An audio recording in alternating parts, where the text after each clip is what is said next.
thank you all so much for coming. It's a Sunday afternoon. You have choices, and I'm really thrilled that you came here. I feel like I'm advertising an airline. Thank you for flying with me. The staff here at the center have been wonderful. This is a picture of the University of Chicago and Hong Kong from the university's website, and I'm thrilled to welcome you to our campus. And really, it's just such an honor to be here. Kitty gave you 5 things to think about, and I'm going to add a 6th, which is when I was hired at the University of Chicago, the motto of the university was the life of the mind. And that was, the provost said, you need to come here. This is the life of the mind. But a huge piece of the life of the mind is not just sharing your research, but getting feedback on it. And the engagement here is a two-way street. So for me, coming here and talking to you and hearing what you think about this, Hong Kong is a very multilingual urban center. It's quite different than the places I'm going to take you to today. But what are your experiences as opposed to my experiences? And I will talk a little bit about Hong Kong, but you all who live here know more about Hong Kong. My colleagues are more experts in what happens here, so I'm not an expert in that at all. But critically, the life of the mind involves a lot of minds to make any ideas. I do want to say that this year is the International Year of Indigenous Languages, as declared by the United Nations, and one result has just been a lot of events worldwide highlighting the importance of indigenous languages, including speakers of indigenous languages, and I will talk a little bit about indigenous languages today, although that's not my focus. That is one of the things I do a lot of work on. Kind of the big picture, what role does urbanization play in language use? What is the linguistic life of a city dweller like? What languages do you use? And I'm using use here intentionally. What language do you speak? What language do you hear as you walk down the street, as you live your day? What language do you read? What language are you not paying attention to? I'm very much interested in what are the entry paths for new languages and what are the exit paths. How does a language get into your life and how does it leave your life? And globally, we know there's a lot of urbanization, a lot of immigration, a lot of internal migration, which is part of the urbanization. So, what is the impact of all of that on life in the city and the life of language? Those are my big questions. And I'm not going to definitively answer anything today, but so this is a bad drawing, which I did. So I was trying to represent the home and people in the home. So what's going on in that home? I realize that's kind of a rural-looking, a primitive rural house with primitive-looking people. But anyways, just, so what happens in that household? And if you think about where your household is, if you are a city dweller or urban, but rural, but we'll focus here on cities, that household is embedded in a neighborhood. And we know there's a lot of studies that show a lot of people really live in their neighborhoods. Maybe some of the younger people here in the room go outside of their neighborhoods a lot. But as you have more and more commitments in your day, you probably have very specific routes that you follow and very specific places and you don't engage with the city at large, right? So you go to work, you come home, right? So your linguistic experience as an individual is going to be in some ways concerned with what happens in the house, right? What happens in your neighborhood, on your path to and from work, and what languages are used at work. Now, of course, this is overly simplistic, just like my drawing. So we can, if you have kids, and they got to be little blobs, so it was really hard. Not only is it hard to draw people, but it's hard to decide what those people should look like today, right? So especially if you're bad drawers, as I am. But if you have kids, you might go to school and take the kids to school and engage in different languages in the school. But these are sort of the hot spots where you might be engaging in language. I didn't put in stores where you're shopping, but you get the picture, that there's different places, but there's still limited places. So if you live in your neighborhood, you may be more likely to engage in those languages spoken in your neighborhood, if it's a multilingual neighborhood, than languages spoken in another neighborhood. It all depends, and it's very complicated. So, what's life like in Chicago, right? We have neighborhoods where there's a lot of multilingualism, and we have, I like these signs. I don't know how much you can read the actual sign, but we have early voting in Chinatown. These were from student projects in a linguistic landscape class. The students went out and took pictures to see what's going on. You have this visual representation of the kinds of language users that are predicted to be in that neighborhood, right? The signs are in these different languages because they're trying to deliver messages that are important. Don't smoke here, so it's in 3 languages, including Polish, right? Keep tranquilo and pray in Spanglish. That's my favorite one. Aiming at a certain sort of group of people who are predicted to be there who want to pray in this mixture of Spanish and English, right? So these are already visible signs about language use in these neighborhoods. And we aren't probably praying in Spanglish in Chinatown, right? Or Polish in Chinatown. So the neighborhoods they are little microcosms of language use. So what's happening with urbanization? The UN population, this is straight from the UN data, I just thought we should talk about it so you can see that there's a steady climb. 1960 is 33% of the world is urbanized. 2017, we're up to about 55%. And the predictions are it's just going to continue to rise. So the world as a whole is becoming increasingly urbanized. More and more people are living in cities. Hong Kong is very urban. This is, again, from the UN. Not my decision, but you look in 1960, remember, worldwide we were at about 33%. Hong Kong in 1960 was at 82%, and it hit 100% according to their data in 1993. So this is at some level as urban as you can get, right? There's nowhere else to go except up. This is the Hong Kong issue, right? So, what is the source of population increase in cities? One source is birth rates. The global fertility rate is actually declining, but according to the United Nations, it's still high enough to be increasing overall population.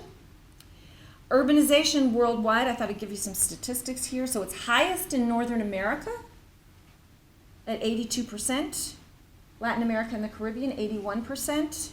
Europe, 74%. Oceania, 68%. Asia, and this is the way the UN is chunking the data, and I just thought we should have some data before we really look at this. Asia as a whole is only 50%, so that's half of Asia. But do remember that Asia accounts for a huge percentage of the world's population. So half of a lot of people are living in cities, and it's projected to grow. So, sorry, I see a typo, but India, China, and Nigeria are going to account for 35% projected growth of the world's population. That's huge. Population data, these are the countries with the largest population, again, predicted to 2050. This is the population growth in 2018, and then the increases in millions between 2018 and 2050. I don't know if you can read that. So the United States here is high.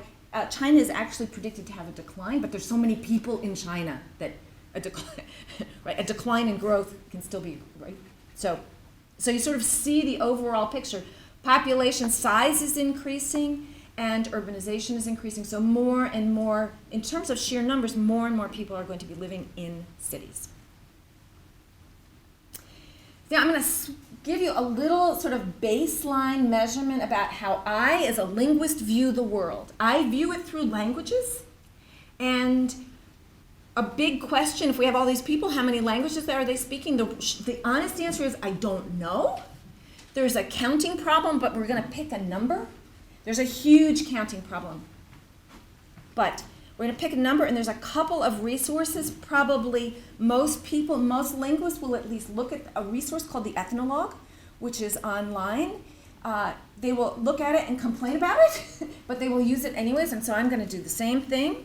But according to their data, just 8 languages out of some 7,000. 6,500 is probably a good number, but in this workshop we were getting huge counts of numbers that would push it way over 10,000 if you believe that. It sort of depends on whether you're counting a dialect or a language.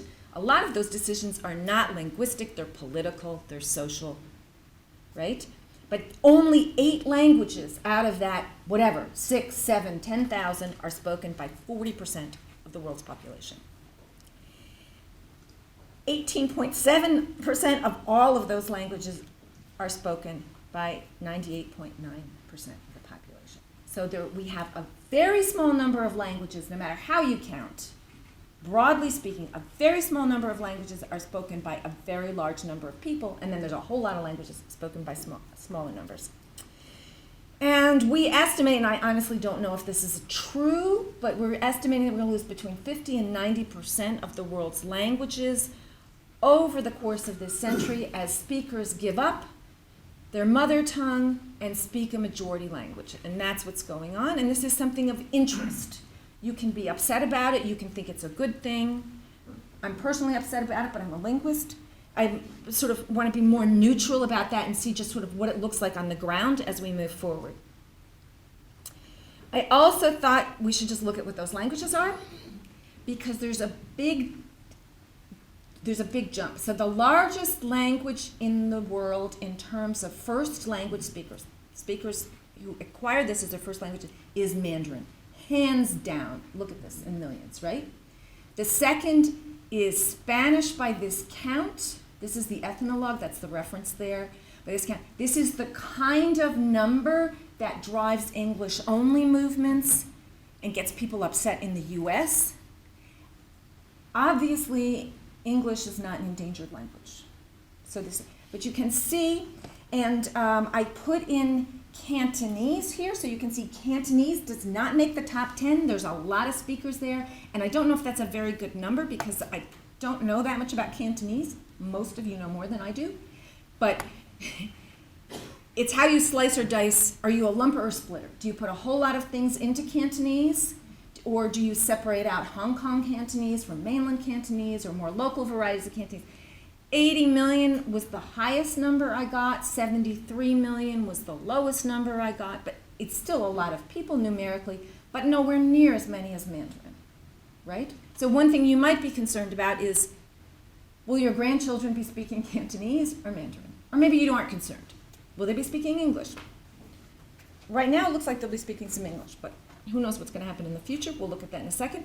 The languages that are in red, I just highlighted so that you pay attention to them.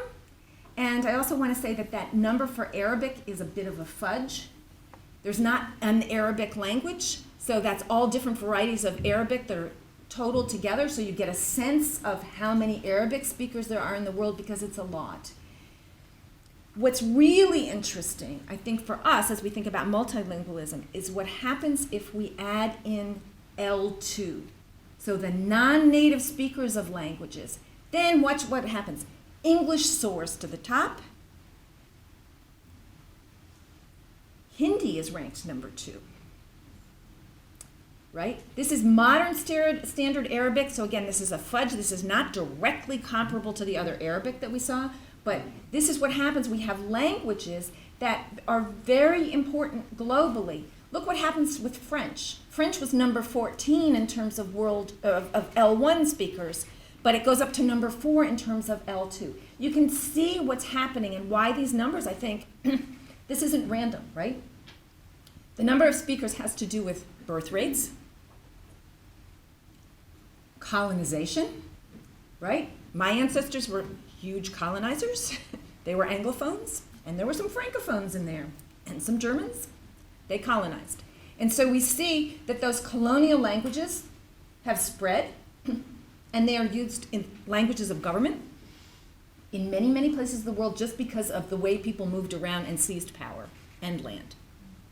So it's nothing. I think that one thing that's really important if you're not a linguist to be aware of is that there's nothing inherently better about any of these languages. It has a lot to do with, again, birth rates and power, right? So English, of course, has zoomed to the top because it is now really, hands down, the global language. And it's entering our homes in many, many ways. So that's just sort of something to keep, and you can see that there are languages that actually have a lot of speakers, but don't have social power or economic power, and so they drop down, right? Bengali, right? Portuguese is high because of speakers in Brazil, not so much in Portugal.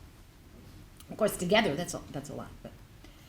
So there are lots of different ways that linguists, and lots of theories about multilingualism today, and I picked one. I'm not going to put you through a bunch of linguistic theories. It's Sunday afternoon.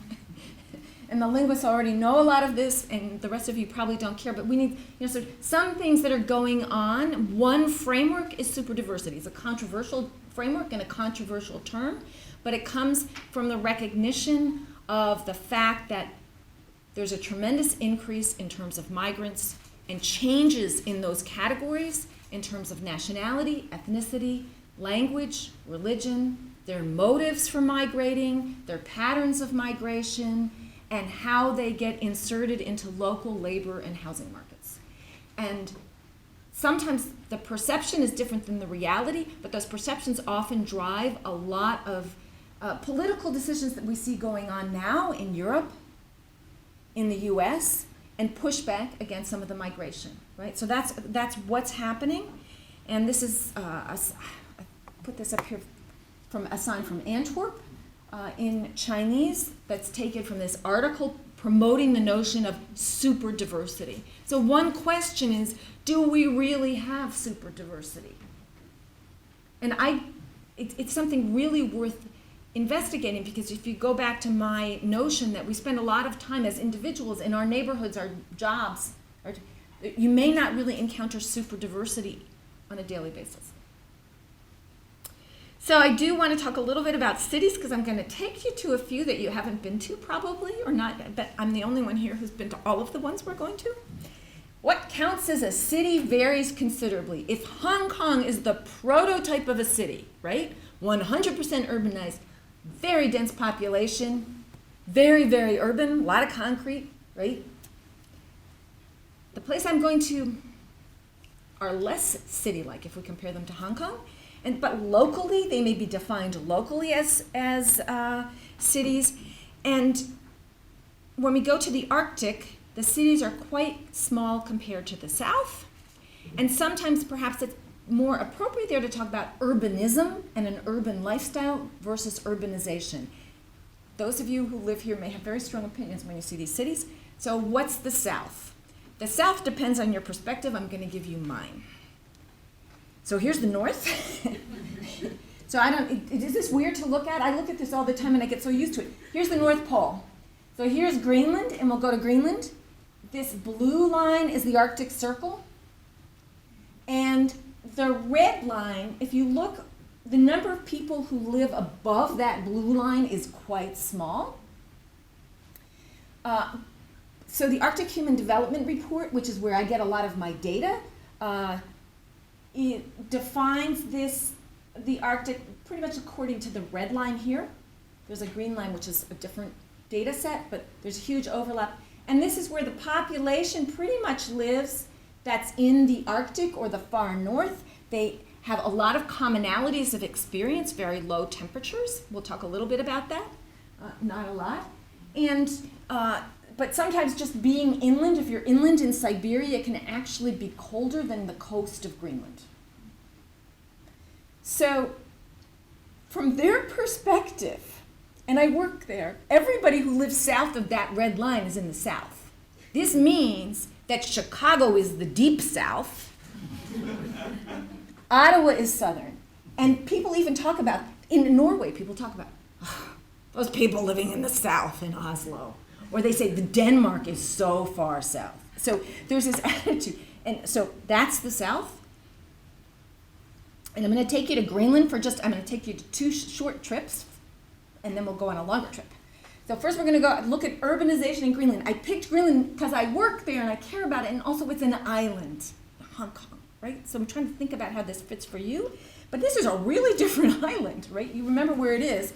And the reason Greenland is always white on these maps is this is shrinking with climate change, but the interior of Greenland is not inhabited. there's a huge ice sheet there, and there's a lot of rocks underneath it. And so people don't live there. These are the major towns and cities of Greenland. And you might not like me calling them cities, but they're all on the coast. There's one that's in a little bit, Yakutsk, which means big fjord. And that's where the airport is. It's in a little bit. It's a very, very rocky. And here's Greenland. It is the largest island in the world. There's a definition here. At what point does an island get so big it's a continent? This is the largest. The population as of 2018 of Greenland was under 56,000, right? So the population density is 0.028 people per square kilometer. Compare this, we'll compare to Hong Kong in a minute. I thought that was this slide, sorry. We'll look at Hong Kong when we The population is also 88% Inuit, indigenous. They've been colonized by the Danes. They are still technically part of the Kingdom of Denmark. So there's a huge Danish presence. They're moving towards some independence. So Greenlandic, Kalaallisut, is an official national language, but Danish is a strong second official language, and there's a lot of discussion in Greenland now. Should we be learning English? And a lot of people are trilingual and speak English. The largest city in Greenland is the capital, Nuuk, which has under 18,000 people, according to Statistics Greenland. The second 1,000 is Sisimiut, which has less than 6,000 people. So from the Hong Kong perspective, these places are too small to be cities, right? I think. There are only 13 towns and settlements with populations over 1,000. The population is just too small. So here's the capital of Greenland. And it looks like that. And here's just to give you, this is the airport in the capital of Greenland. And there's a sign. And signage tells you a lot. It just tells you a lot about language use. So you see the first word it is in Greenlandic. And it says the same thing as the second, which is in Danish. Entry is forbidden. Then, I don't know if you can see this sign. I just wanted to show you a little bit what the people look like. But this is, the people, as I said, 88% of the population is Inuit. And the Inuit are organized in the Inuit Circumpolar Council. And this is the Inuit Greenland. And they're celebrating Seal Day. And this sign, this banner sign here on the left, can you see in big letters, it's Inuit, which is what they call themselves. And then underneath it says in English, Day of the Seal. And then it says, Puisip Urra, in Greenlandic, no Danish. And then these are just my friends. We were having a picnic on Seal Day, and this is July, so I thought you might like to see July in Greenland. The Inuit Circumpolar Council has branches in the 4 countries where their people live. And the General Assembly in 2010 was in Nuuk, the capital. And you will see that the working language is actually English.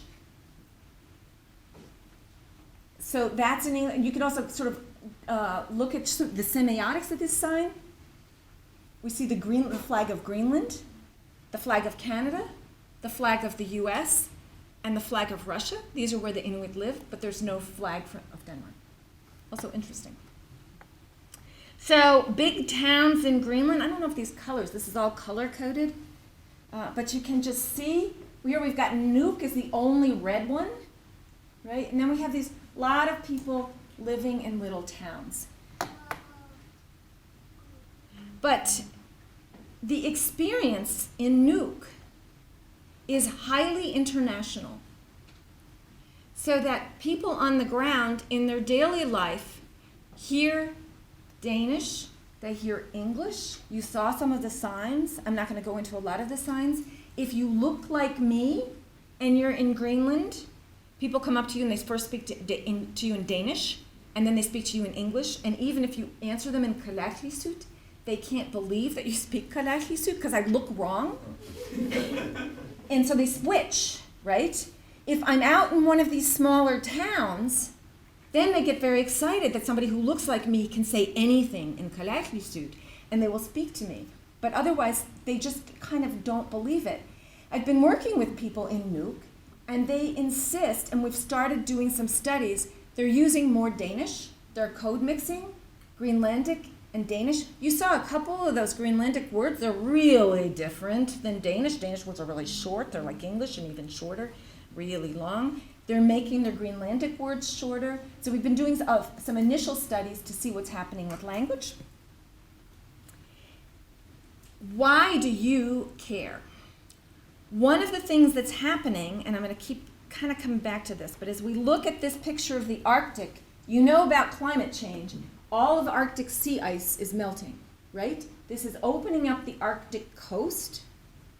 It's opening up natural resources, and one of the big discussions in Greenland has been development of natural resources and natural resource extraction. And the population is 55,000 plus. Just imagine, certain percentages old people, certain percentages young people. There's a very small working population, which means they don't have the capacity for resource extraction. So the idea has been to bring in workers primarily from China. This has been hotly contested, especially if you look at these settlements in the small size. So we have these green settlements here, here, here, here, here, up here. These are all small. These are the blue ones of less than 300, but this is where a lot of the natural resources are, to bring in, let's say, 2,000 Chinese workers.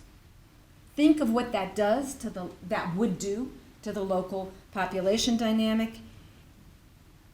There's been economic issues with all of this, so a lot of that's on hold, and political issues.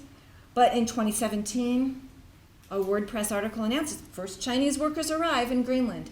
And this is because of the need for workers. So large labor force in China, need in Greenland, feels like a good match. But what happens if you have a whole lot of people coming, Mandarin speakers, living there? So there have been a lot of discussions about that. Here, this is a relatively small group, 38 workers for the fishing industry in Greenland. But the idea has been for some of these places to have up to 2,000. So that's an issue. Take a brief trip to northern Norway to look at what you also might not consider a city, Kirkenes. It is right in the border area between Finland, Russia, and Norway. This is the way Norway loops over, and so there's Kirkenes. And here is a border crossing sign. Interesting, you're going into Schengen. Top language is English, Schengen border. Second one, restricted area, English. Then we have Norwegian. Then we have border crossing only. And then we have Russian. So we see English infiltrating there. The population in Kirkenes is only, 3,500 as of 2018. This is what it looks like, but we did some sociolinguistic interviews here, talking to people in service industry, in hotels and restaurants. What language do you use in the workplace? They have options. The population has Norwegian, Sami, the local indigenous, Russian, Finns and Kvens. There's a lot of Somali refugees. There's other migrants from elsewhere. So in the hotels, in the restaurants, the workers, the staff among themselves use English. Very interesting entry point, because there's the L2 speakers, even if they're learning Norwegian, they don't learn it well enough to speak to one another. So English is just faster. So now I'm going to take you to the Russian north, where I really want to spend a little bit more time and look at what is happening with urbanization. It's a really interesting case, and I'm assuming you don't look that far north a lot, so I want to situate you. Here is where to go. Here's Beijing. Hong Kong, so Hong Kong's down here. It didn't fit on this map. I wanted this map because I like the cities. Here's Beijing. We're going to go up to Yakutsk. We're going to look a little bit at Magadan and just sort of look at the fact that there are cities very far up here. Norilsk, which is a major industrial city. Yakutsk is sort of Russian north. Here is Moscow, is way over here. So that's 8 time zones over. It's 1 time zone different from Hong Kong, 8 time zones over. And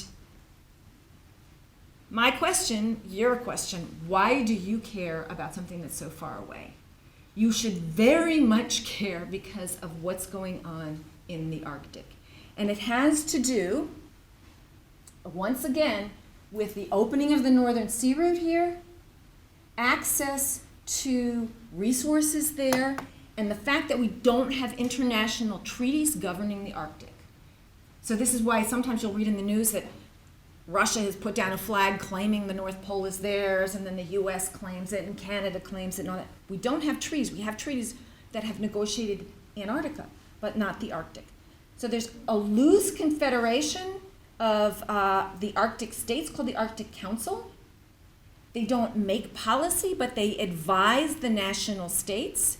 And these are the 8 member states who are located in the Arctic. The other group that has the permanent right to be there are not voting members of the permanent participants that represent the indigenous groups that live in the Arctic, and they are transnational, except for the Russian one. I won't talk about this in detail, but I can if you want. So you have the 8 member states who vote and make policy recommendations, and they try very hard to reach consensus and make single recommendations. And then you have states that have official observer status and have the right to be at the table, to listen. And they are, to get observer status, one of the things you're asked to do is to participate and make recommendations. This is a hugely political issue, and a government you may care about, People's Republic of China, joined in 2013. This was highly controversial for a whole lot of reasons that you can imagine. But China has a seat, not a vote, but a seat at the Arctic Council. So what's happening in the Arctic, just think of these different things. This is very relevant for China, and for the Arctic, what's happening in China is very relevant. So what is happening? What we're seeing in Russia is a very interesting dynamic of what's called roughly Siberia in English, this whole area that is east of the Urals. My labels got shifted. I'm sorry about that. Move everything over. So that's a year, not a landmass. But in 1897, what was considered Siberia accounted for 52% of imperial Russia. By 2014, the landmass is 75% of the Russian Federation. Note what it does in terms of exports and the population. So it's only 20% of the Russian population lives in Siberia, which is 75% of the land, and it accounts for 78% of their export economy. That is breathtaking when you think about it. And so, as Zemtsev points out, Russia is in the unusual situation of feeding off of a settler colony that remains poor and undeveloped. So it's a very interesting dynamic. Again, think about it compared to Hong Kong.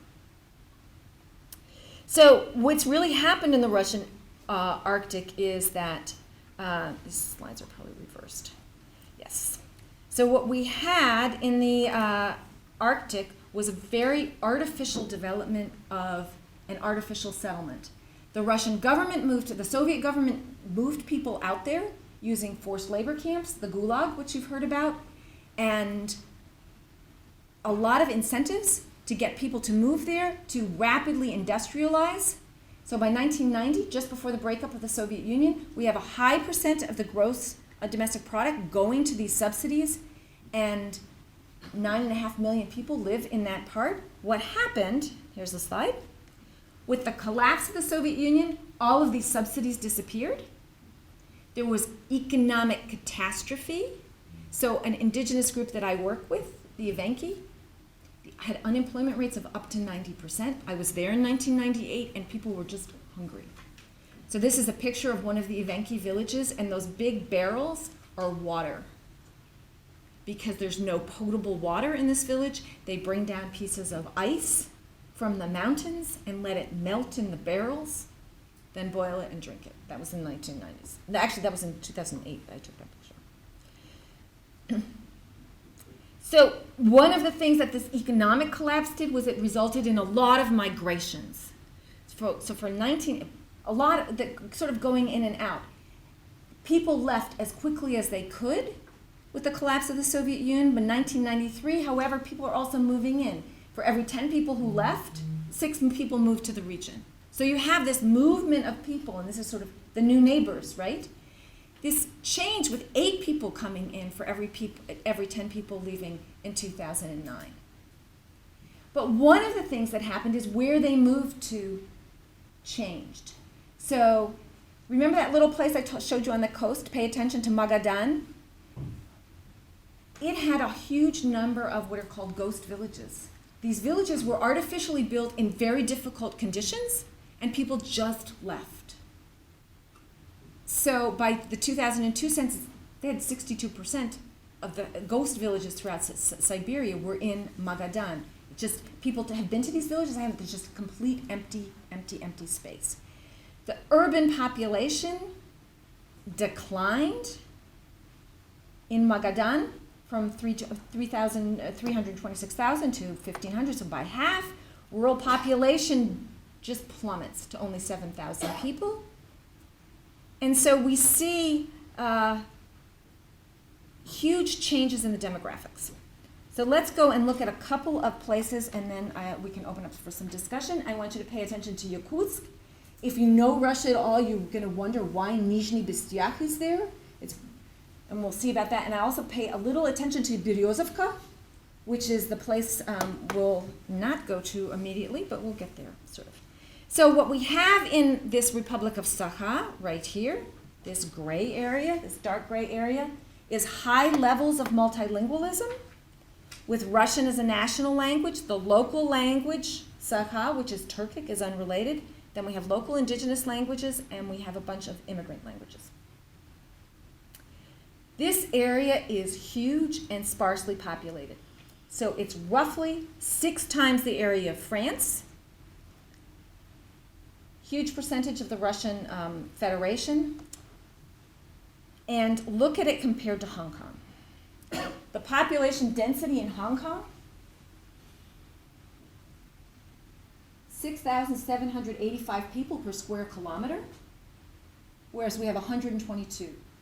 In the capital city, Yakutsk, and in the Republic as a whole. Now this is higher than Greenland, if you remember, but it's still pretty low. It means that you can travel for days and days and days and not see anybody, unless you're traveling with someone. So very, very different dynamic, but Yakutsk, and the reason we're looking at this is the fastest growing city in the Russian north. So the demographics of the population as a whole, which are really important for us, that the Sakha people constitute a majority, and there are more ethnic Sakha, Turkic, than there are Russians. And then you see a huge difference. These are dated statistics, so I'm sure that this has changed. But we see a huge drop after Russians to the local indigenous people. We saw that Evenki village with the barrels of water, and I want you to pay attention to Even, who are in blue here, and what's happening with them. And so the question really is, what happens to these people? What languages are they speaking when they're in cities or in rural areas? There's been a huge decline in the population of the region since the collapse of the Soviet Union. We see it dip down to its low in 2002, right? And then it's been growing, but it's not back to this really artificial high thanks to Soviet planning. So in terms of urbanization, there's 9 cities with a population of over 10,000. And you can see that here, the capital, Yakutsk, is by far the largest and accounts for a huge percentage of the total population. So 1/3 of the people are living in a city. So again, the experience on the ground isn't really like Hong Kong, but it's getting there in its way, right? So I want you to pay attention to Evan. We'll just pick out this one indigenous group. The data are old. The last Russian census was in 2010. So we're sure that these numbers have gone up, but we see a very small population is becoming increasingly urbanized. So we know that that's gone up. And if we look at the people living in Yakutsk, and I've highlighted these 2 in blue that I just want you to look at. One is the Even, who are indigenous, and the second is the Kyrgyz. Kyrgyz are coming from Kyrgyzstan. And that number is certainly low. So we're seeing that urbanization is a huge stressor on people. People move from small villages and they have daily face-to-face interaction with one another. Indigenous people don't have neighborhoods. They're scattered throughout cities. They're very small numbers. And so there really is no indigenous space for them. There's not a space for indigenous languages. Even though a large percentage of the population may be living in a city, they're very small numerically. And so they're very limited contact. We find a growing population of immigrants in these cities, both in terms of permanent immigrants and seasonal workers. Because the climate's very bad, frankly. Now, a lot of people don't want to move there permanently, but they go in the warmer months. These people do not appear to learn Sakha, the language of the Republic, at all. They seem to speak Russian, or they speak their own language in their neighborhoods. So here's some markets that I thought you might just want to take a look at. First of all, you can see on the left here we have some produce. The produce sellers tend to come from Central Asia, and in particular Kyrgyzstan, and they speak Kyrgyz, but I interviewed them in Russian, and they say they aren't learning Sakha, they say they don't speak Sakha, they say they're going to speak Russian, and why would you learn Sakha, right? Maybe they're going to stay there, maybe they're going to go back to their families, but they don't learn the local languages at all. And then just a winter scene, because if you want to look at signage, you'll see this is all in Russian. Everything is totally in Russian. So living in the city is a very Russifying experience. And then the thing is, when I kept asking people this past summer, are there any neighborhoods where I could hear Evan, where I could hear these indigenous languages? People said, no, you could hear Kyrgyz. If you want to go hear Kyrgyz, go to Nizhny Bestyak. And so I went to Nizhny Bestyak, but let me tell you about it. Only recently they're building a railway line to get to Yakutsk. Otherwise, you have to fly in or drive. And so the railway station, and now it's going to stop just 10 kilometers south of town, and this is an entry point for merchandise. So a lot of products go through this. And the city planners are expecting it only to grow, and they're expecting the population growth to go from 15,000 to 20,000. So here's where Nizhny Bestyak is. Here's the city of Yakutsk here, and you have to cross the Lena River, which is frozen in the winter, so you just drive across, and you have to take a boat. And what was really interesting, I went, and here's a picture of us on the ferry. You can see the cars. So this past summer, you can see the cars. So what happens is things are so much cheaper in Nizhny Bestyak that people will drive over. You drive an hour to get to the place where you get this ferry. Then you take the ferry across, and you feed all the seagulls as you're on the ferry. And then the cars drive off, and they go to stores like this one. You can see stacks of rice. These look like big Costco markets in the U.S. And this is our graduate student this picture was taken in July or August, I can't remember, but she's holding up a can of Pringles Christmas turkey flavor. And this is the one place, I don't know, you can't really see, it's hard to tell. The people kind of look alike, so you can't just tell by looks. You have to hear them speaking to tell what they're speaking. But the women here, they're ethnically Saha, so they're Turkic speaking, and here, they were right. This is the one place in this store that we heard Kyrgyz. So people are coming in, and you hear Kyrgyz, and this would be a place to speak Kyrgyz, but those Kyrgyz, when we're actually back in the city, we hear nothing. They speak to me in Russian. They felt sorry. They thought my graduate student didn't speak any Russian because we were speaking English, and they said, oh, the poor girl doesn't speak Russian. You have to translate for her. And of course, she speaks Russian, so she got very huffy. So one little bit, and then I think people are getting tired. It's Sunday. Let me tell you a little bit about Nikolai Semyonovich and why we care about him. I told you to pay attention to Evan. So the people in this picture, except for me, are ethnically Evan. And we are standing in front of a yurt. Do you know what it is? You know what a yurt is? You know yurts. Thank you. Thank you very much. Anything weird about this yurt? It's got a door. It's a modern yurt with a door. And there's another. electricity, the power line. So we're all wearing traditional clothing that actually, this family is, I love these people. They're so interesting. So there's Nikolai Semyonovich and his wife. She made most of the clothing, and this is their daughter. They all are fluent Evan speakers. He's monolingual, which is, people thought nobody who was monolingual existed, but then we found they knew he existed, but they were kind of, said, Nikolai Semyonovich is our pride and joy. He's our national treasure because he doesn't speak any Russian, and sure enough, he doesn't speak Russian. They made the clothes, and we were looking at the clothes, and they told me I could try on clothes, which I've seen a lot of native clothing, but I haven't been allowed to try it on, and they were encouraging it, and they love these pictures. So they're very happy. They saw that as a sign of respect that I was putting on their clothing, so we have lots of pictures. But the daughter here is an economist. She lives in Yakutsk. And this is her backyard. So she lives in a house. She lives in a house, and here we are going through the clothing. This is Antonina, who you haven't met yet, but is my local collaborator. She is also Evan. And all of these people are from the village of Beryozovka. Do you remember Beryozovka? I said, remember Beryozovka?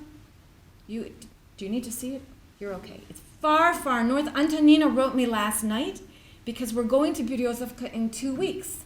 And she said, Lenore, pack some warm clothes. We're going in 2 weeks because it's still supposed to be cold enough that the roads there are frozen because the mud season is horrific. In Siberia, there's permafrost, so it gets really kind of mushy when it starts melting. But she said, Lenore, pack some warm clothes. I just heard from Beryozovka, it's minus 40. So I wasn't banking on that. But we're here in their daughter's kitchen trying on clothes. They're all from Beryozovka. She works in Yakutsk. She's on the faculty at the university. And Nikolai Semyonovich is there. He's holding a lasso that he made, and he's telling me how he made it by hand. He's one of the few people who can still make them, and so we're very excited. You can see it's a quite modern kitchen, right? And the yurt is out back because she misses the yurt. And Nikolai Semyonovich and his wife are in Yakutsk now because of serious floods in Beryozovka. It's been flooding annually since 2002, and then there was a major flood in 2017. So, I'd asked them, they said, we're from Beryozovka, why are you here? Their house had flooded in 2017. There was this much water, they got it all cleared out, and then it flooded again. So they've moved in with their daughter. This actually turns out to be not because of climate change, which is what I thought, but I talked to climate scientists who work in the Arctic, and it has something to do with the way the rivers are, and Beryozovka should not have been built where it was because periodically there's enough ice blockage in the rivers that the flooding is inevitable. I don't know how many people are in Beryozovka. It's hard to find information about Beryozovka, but the official number that I found was 400 people. So if 54 families suffered, that's at least half, right? What happens to a village where the language is really maintained? These people are forcibly moving out, or they're under threat of flooding all the time.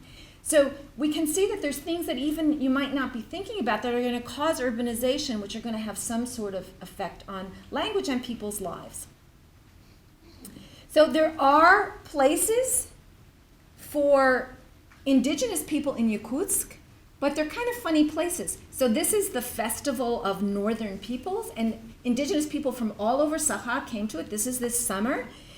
If you read Russian, you can see that this says in Russian, the contest for circle dances, I think that's what you call them in English, of the indigenous peoples of the North. The Sunny Circle, it's called, and something about children and youth. And look at this. Look at this and what this does. So it's in Russian. Most of the announcements were in Russian. Some were in Sakha, but most everything was in Russian. The woman who's speaking here with the blue T-shirt is also from Beryozovka, but she's announcing she can speak Evan, but she was speaking all in Russian. You see, people are sitting up on folded chairs. Here's the circle dance. The native circle dance is being performed in front of the stage. It doesn't quite fit on the stage. And this is what the city looks like. But this is the indigenous experience in the city. Here's Jessica, the same student who had the Pringles.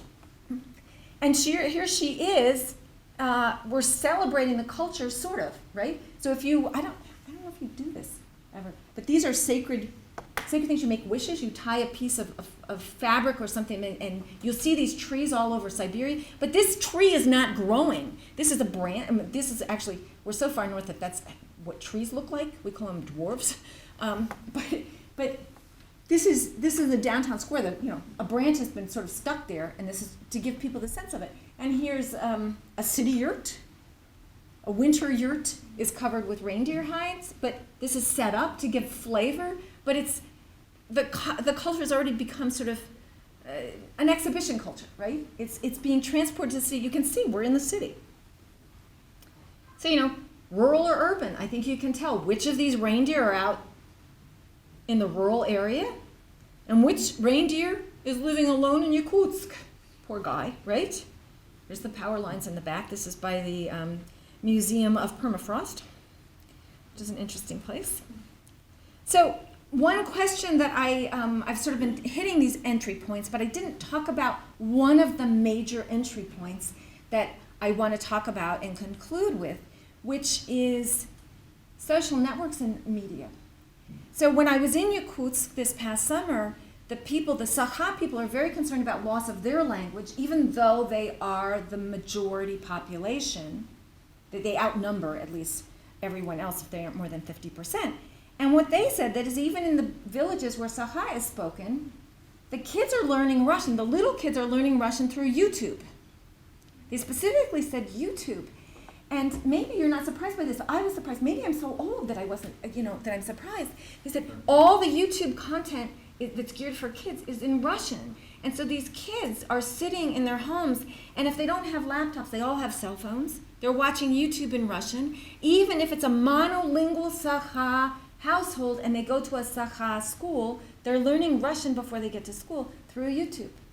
When I went to Greenland, I was talking to the Greenland language secretary, and they said, oh, yes, everybody now is watching YouTube, and that's how they're learning English, through YouTube. So these things that seem to be connecting people are connecting them often through one of those majority languages. To go back to those numbers, English. We know, I didn't have a picture of it, online gaming. The language is English. We have a student who's looking into this, and he's looking, you can't tell, people don't register, but you can tell where the IP where the websites are coming from, where people are logging in, and so we can tell worldwide, but people are playing the games in English. So what can you do to figure this out? Listen, and you can even just look. When I look at this sign, what I actually see is passport photo, because that's the only thing I can read.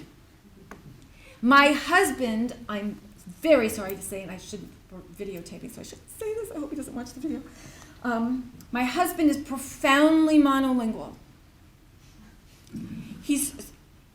You probably know those monolingual speakers. He doesn't quite believe that other people speak other languages, especially because he speaks English. That's obviously, he's monolingual in English.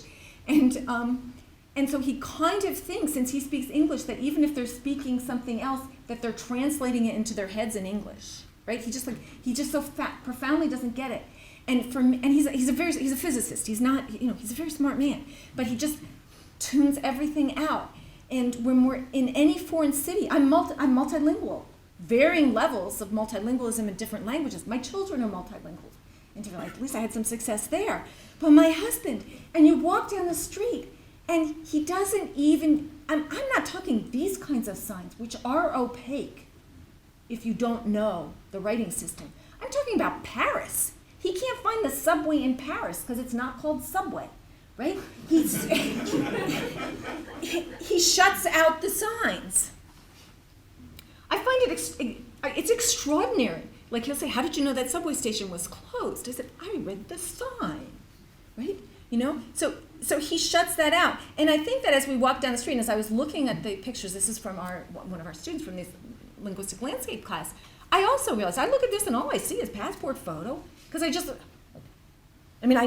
do notice there's some other language there, but so I would encourage you, just as you walk down the street, what languages are being used in Hong Kong? I did this because I was looking for a place where I could eat other than pointing at the menu, right? This picture looks good, or let's see. Right? So I looked for, where's the English? Actually, in a lot of places, it's very small or non-existent in the windows. There's a lot of the menus aren't advertising English. But then there are. And I'm sure that distributes according to neighborhood. I was told, if we weren't here today, that we could go to part of town and hear a lot of Filipino because it's a maid's day off. So maybe that's what we should have done instead. But you can do in the valuations and say. But, there's always a chance to. But, so what kind of signage is there? What does that indicate? When I first came to Hong Kong, it was 1985.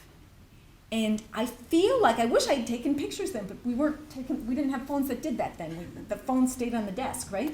I felt like there was more English, but maybe not. So anyways, I would encourage you to actually just sort of be observant. You don't need to be a linguist to sort of see where these entry points are and just pay attention to your linguistic practices and then kind of make a decision about what you want to do. So thank you very much, and I would love to have questions or discussion.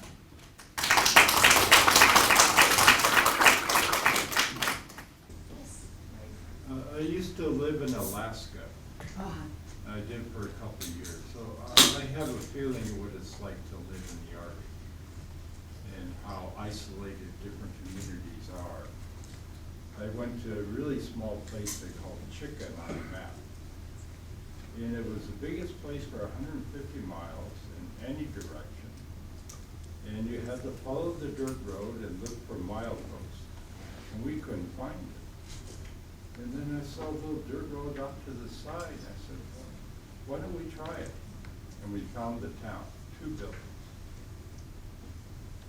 One was a bar and restaurant, and the other was a post office. But they had a level field to land planes into. That's life in the Arctic. Yeah, access is everything, and I think that one of the things that's really, or the thing that's really changing it, is connectivity. So there are places, and there are lots of places in Siberia where there's no cell phone access, but there's lots of places now where there are, so even if people don't have computers, I think it's like that here. There's a lot of connectivity and entry points for other languages. So that isolation kept a lot of these languages alive and kept them vibrant. And that Beryozovka, which is way up there, but they aren't going to be isolated. They aren't so isolated anymore now, but they've had to move out. So it's a really interesting kind of thing that's happening. Thank you. Just wanted to share an observation. I think it's very interesting that you brought up the influence of the internet. I believe a lot of young people who heavily use the internet in their daily lives, be it Instagram or online games, it's not only English that they are using, but a new branch of English that people at my age usually don't understand. People of my age too. Yeah. Not knowing your age or my age, but even as a native speaker of English. I think you're right, and I think there's a really interesting question here. You saw those numbers of the L1 and the L1 and L2 speakers.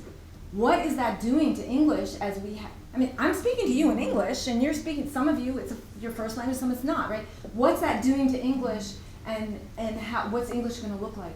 And it's changing really quickly because all these people are connected in these ways, and yeah, I think it's really interesting. Thanks. How many languages do you speak? I've studied a lot of languages, but I speak English, so I classify them. I don't know, the linguists here are all laughing because we all get asked this question. So there's languages I can dream in, like a dream when I'm sleeping, so I easily dream in Russian. But then we can descend according to language. So yeah, I've probably studied around 20, some of them are pretty dormant and need to be activated or were never very good. So I studied Japanese, but it was so long ago that I can only read some basic signs here. It's driving me crazy. And I can't speak Japanese. I have a follow-up question. So when you pick and choose the area that you do research to study, so do you pick the language that you speak very well and best and go? Because you need to meet the people there, right? Or the other way is like one of the interesting thing and challenging thing when you meet those local people. So I can tell you what I was told to do and then what I've actually done. What I was told to do in picking a place to go was to go where there's a good climate and there's good food. Clearly, I ignored that advice. I did ignore that advice. So I go in part, I go where I know a contact language, but I do speak German and Russian. So I don't speak Spanish, so I haven't been working in Spanish-speaking areas. I could learn Spanish. I feel bad that I don't speak Spanish, but I also don't like it when it's too hot. But mainly I go where I feel some affinity with the people, where they want to work with me, and also where I feel like you need to connect with people and enjoy the culture. So that's where I go to these places. I did go to Greenland because part of the legacy of being colonized by the Danes is they have good coffee. Which is more important than you might think. So Professor, thank you for this very informative speech. So in your research, do you have any data or figure supporting the kind of statement that, or whether you think this is the correct statement, that English is still a very powerful and, if not the most powerful instrument to hold knowledge, for knowledge accumulation?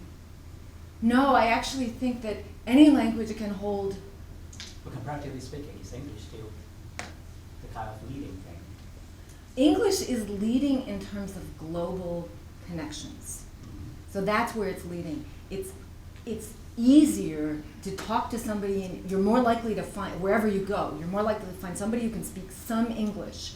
When we look at those numbers, if we go way back, it's just so high. You're more likely to find somebody who you can speak to in English, and that's one reason my husband thinks everybody speaks English. So if we look at this, that's just so many people speaking English. In terms of knowledge, all of these languages hold knowledge, and it depends on the sort of, even what you consider to be knowledge. Technology, all of these languages where the technology has been developed in that language, so you could use any language, so my colleagues in Greenland said you could fly a rocket to the moon using Kalashnikovs. The language can do that. But certainly there's lots and lots of knowledge that's stored in some version of Chinese, right? Going way back. So I couldn't say that there's more or less. Right now, I could repackage your question. Scientific publication is shifting to English. So if you want access to current research defined the kind of things that we're doing, largely, say, a place like the University of Chicago, it's most likely to be published in English, which means if you want access to that, it's a question of access, then it's through English, even though the research might have been conducted in, Mandarin, Cantonese. There's nothing, it almost certainly is, but then translated Russian. There's lots of great Russian research that's then being translated into English and published that way. So it's a really complicated question. I think right now, with this globalization of all of this, I think it's hard to be, I think if you don't speak English as a modern researcher, you are cutting yourself off from a lot of other scholars, and it's very lopsided, right? Unless you really want, so the kind of work I do, I have to use Russian even to get at their research, but there's huge pressure on them to publish in English. It's a bit of a surprise that German is not on either of these. Yeah, yep. It's pretty surprising. Yeah, even though, and that was for a long time the language of scientific publications. So. I was just curious about Indonesian and Somali. They're so down on the list, but then secondly, they're so high. What accounts for that? They're lingua francas. So they're used broadly in the area for communication. And this sort of also gets to your question. You can have these layers of language. So, in a local area, so in Africa, there's a lot of L2 speakers of Swahili as the local meaning across countries even, for the lingua franca. If we can manage to go back to the 1920s or 30s, would German be in your list? Yeah, I think that German would be. It would certainly be in terms of L2 speakers. And it's certainly, also a colonizing language. It just didn't hit the great, the top 10. Yeah. Yeah, I think it would be. I don't. It's a good question, but yeah. How do people you normally interview or work with feel about migration? Do they see it positively or negative in terms of how it affects their mother tongue or the local population? So that's a really good question. It's the killer, actually. It depends on who those people are. So in Greenland, they feel under threat. It's a small population, and they have been. They're still part of Denmark, so they feel very strongly that they're a colony. And there was a period in the 1950s when they were technically decolonized, and Danish education came in, so they feel that other languages are threatening, and they also want to be outward looking. So this is a question about this need for English to connect with. So so people are worried about it. In Norway, there's some people who just embrace it. A lot depends on your politics, and some people are worried about it. And it also depends, there's social value attached to all of these languages, right? So it depends on where those immigrants are coming from and what languages they're bringing. And then it depends on whether or not they learn Norwegian. And then it depends also whether they learn Oslo Norwegian, which is seen by the outsiders as sort of a mishmash as opposed to pure Norwegian, which is a dialect. In Sakha, the Sakha people are very concerned about it because they're also feeling small. I mean, they're larger, but they're very small compared to world populations. And they're very concerned about all these immigrant workers coming in. What's interesting, what I didn't tell you, is most of those immigrant workers are speaking a Turkic language, so they could theoretically learn Sakha, but they have little motivation to do so. And they're also, the parents have been, I applied for a grant with some of the parents to get money to do something about, create more content in Sakha for YouTube. So we didn't get the money, but they're looking at projects like that. So it depends, it really depends. But they're feeling, in Sakha, they're feeling very much under pressure. I think a lot of it depends on the region as well. Like if we look at Maori languages, they get more funding, subsidies, even the government places certain emphasis. But I guess for these regions up north in the Arctic region, certainly they get fewer resources. It depends a whole lot on the region and the government. So the Sami in Norway get a fair amount of resources, less than the Sami in Sweden. There's an Alaska Native language law that has given the languages some official status. It's baby steps, but people feel really good about that.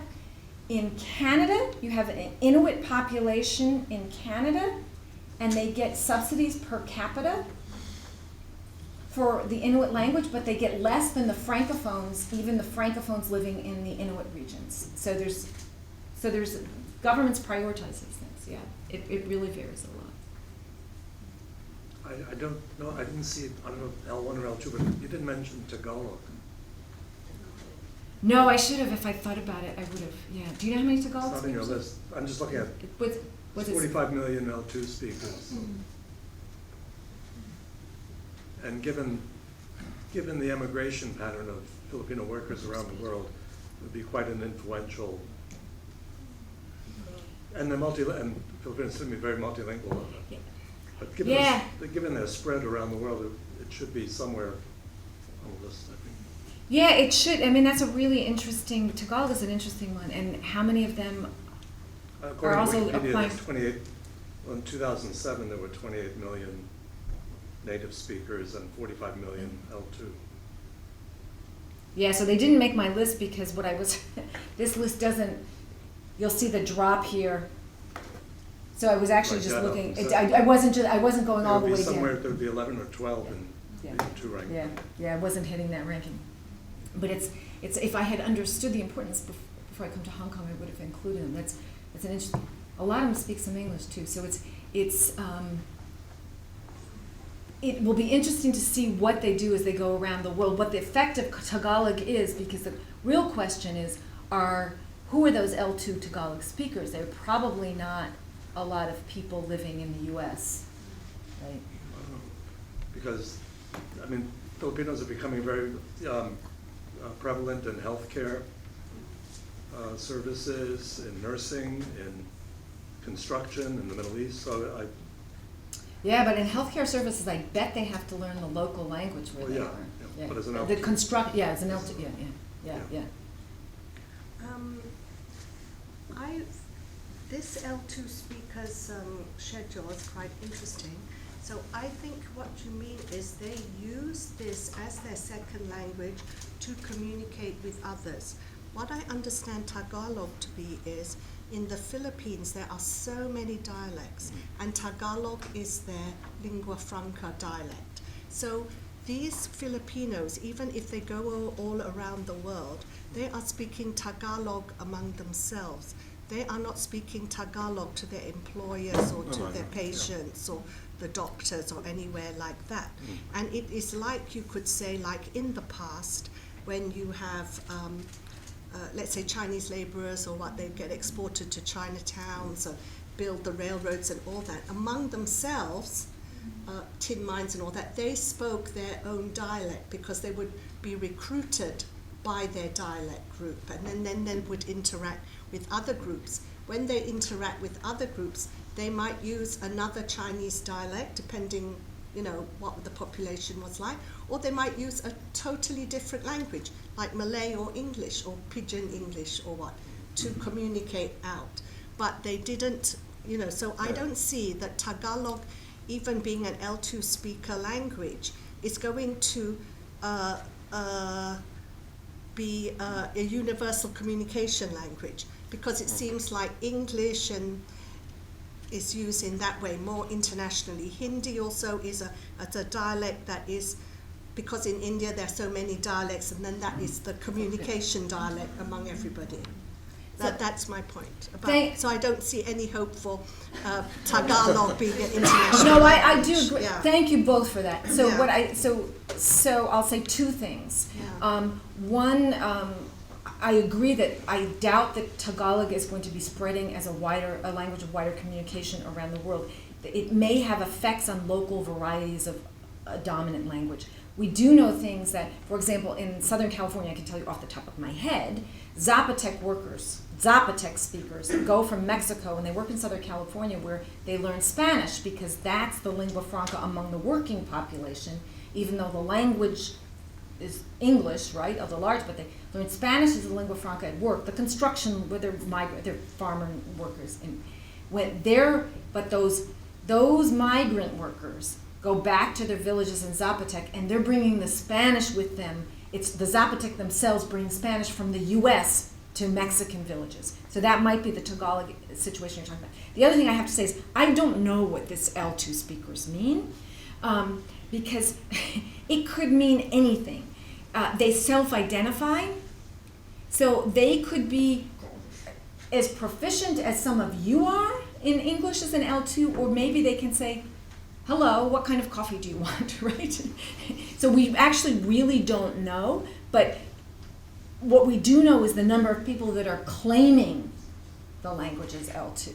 And that in and of itself shows something about prestige. So it's a really interesting question, and how this will all play out. And we just don't know. We've never had a global language like this. Of course, French was the big lingua franca for a while, but it was never global this way. So that's. I think that point's a really important one, because people could have English as their L2, but they only ever use it for business and in buying and selling. But when everything else in the rest of their life may well be in some other language.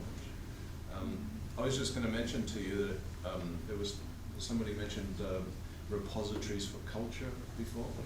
If you look at book publishing, for example, do you know what's the #1 book publishing language in the world? It publishes 500,000 books a year, 500,000 new titles. Which language? Not English. It's Mandarin Chinese. It is. So China They're reading books. China is #1. #2 is US, #3 is UK, and #4 is Japan. Because Japanese are very avid readers. I mean, some of this may be manga and, but Japan lots of bookstores, lots of people on the underground reading books and so on. So I think we can get a different perspective. That's looking at literacy possibly as against, this maybe is about just spoken language or something. Well, we don't know, because we know, and you're right, could be you use your language in your home and English at work, but I know lots of people as friends who the husband has one language, the wife has another language, and they speak English, right? Because that's so we really could use, it's just the numbers are so, but people are studying it, of course, a lot of people are studying Good. Actually, One last question? I'm just wondering about one particular language that doesn't really qualify as language, but it's actually gaining popularity. Is computer coding. So because of the internet, and everybody's pushing for computer literacy, and they're pushing for the next generation to learn coding. So what is it if it would ever become a real language, or what's the impact on the others? That's a really good question. I don't have an answer for that. That's a really good question, but there's probably something will change from where we are now to where we're going to be, given that, plus all the entry points that come through, let's say, online gaming alone. But if you think that, and the fact that the young people whom I don't understand either are very quick to abbreviate things, use emojis. Sometimes I feel in general we're losing literacy skills because you can do things with all these emojis that I also can't read. But that's probably, or maybe we'll have a situation where we have a written kind of language used and spoken. I mean, I don't know how you utter an emoji either. So it's a really good question. It's a food for thought. Yeah, lots of food for thought. Thank you so Thank much you. for your participation.